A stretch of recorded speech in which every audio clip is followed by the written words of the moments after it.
penjualannya itu simple, seperti minuman, teh-teh yang sekarang banyak sekali di pinggir jalan. Nah, itu adalah bentuk-bentuk franchise yang sering kita temui. Kemudian ada home industry.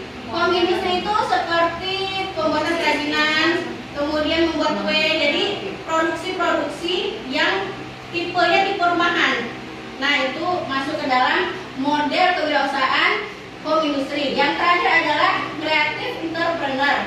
Creative entrepreneur ini ada semacam, contohnya di sini ada desain grafis, ada fotografi, ada juga desain grafis yang spanduk ya, misalkan yang usaha spanduk. Nah, itu juga termasuk ke dalam model kewirausahaan di model yang kreatif entrepreneurship. Yang selanjutnya adalah konsep minat kewirausahaan.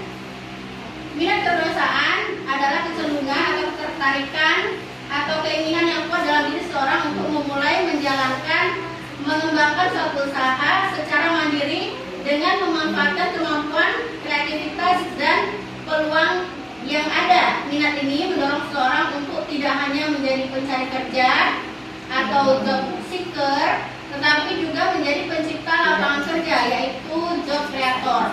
Nah, minat-minat ini bisa kita kembangkan lebih lanjut lagi. Bagaimana apakah kita itu punya jiwa seorang leader misalkan. Kalau kita punya jiwa seorang leader, tentunya kita akan membuat satu ide bisnis itu lebih luas ya. Jadi kita bisa menarik tenaga-tenaga tidak produktif di sekitar kita untuk kita kembangkan untuk memulai satu wirausaha, misalkan seperti itu.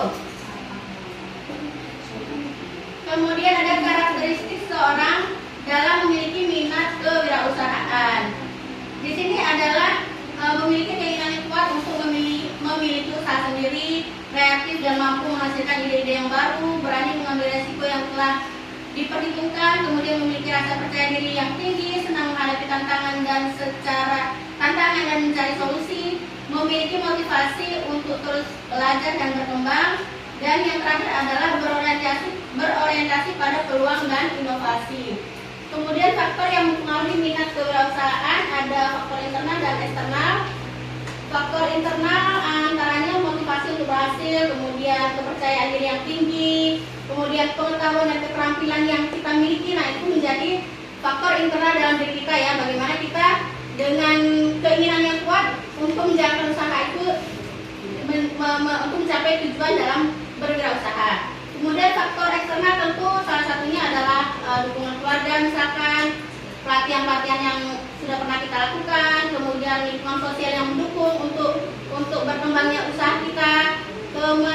Kemudian ada peluang pasar yang bagus, sehingga kita harus meraih. Ketika ada peluang yang bagus, maka usaha itulah yang akan kita ambil. Kemudian kebijakan pemerintah dalam mendukung usaha. Nah, ini penting. Bagaimana kemudian pemerintah itu dengan peraturan-peraturan di bidang kewirausahaan bisa membuat kita sebagai usaha kecil itu bisa maju dan berkembang. Kemudian ada kewirausahaan berbasis TIK ya, teknologi informasi dan komunikasi. Pengertian dari TIK adalah seluruh teknologi yang digunakan untuk memperoleh, mengolah, menyimpan, menyebar, dan menyampaikan informasi melalui perangkat elektronik dan jaringan komunikasi. TIK ini menggabungkan teknologi komputer, internet, perangkat lunak, serta media komunikasi digital, sehingga memudahkan manusia untuk mengakses informasi dan komunikasi secara tepat, efektif, dan efisien.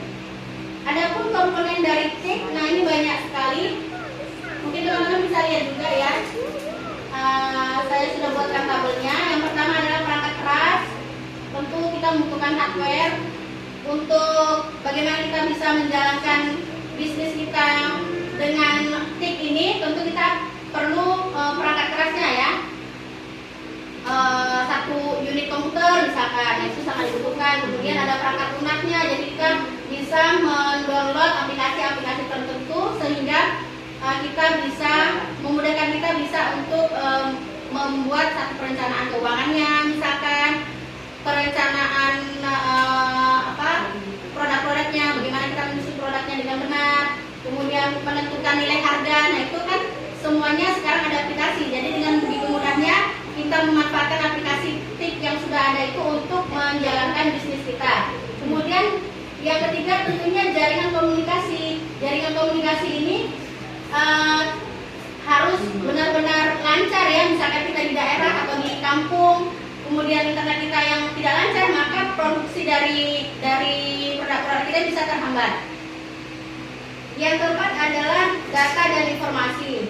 Di sini data dan informasi tentunya bagaimana kita sebagai seorang pebisnis yang baik itu penjual, kemudian atau dalam bentuk jasa, kita juga harus memiliki data-data yang jelas agar ketika kita melakukan evaluasi dalam sebuah produk kita itu tidak salah ya. Kemudian dengan data yang jelas kita bisa mencapai tujuan dengan benar.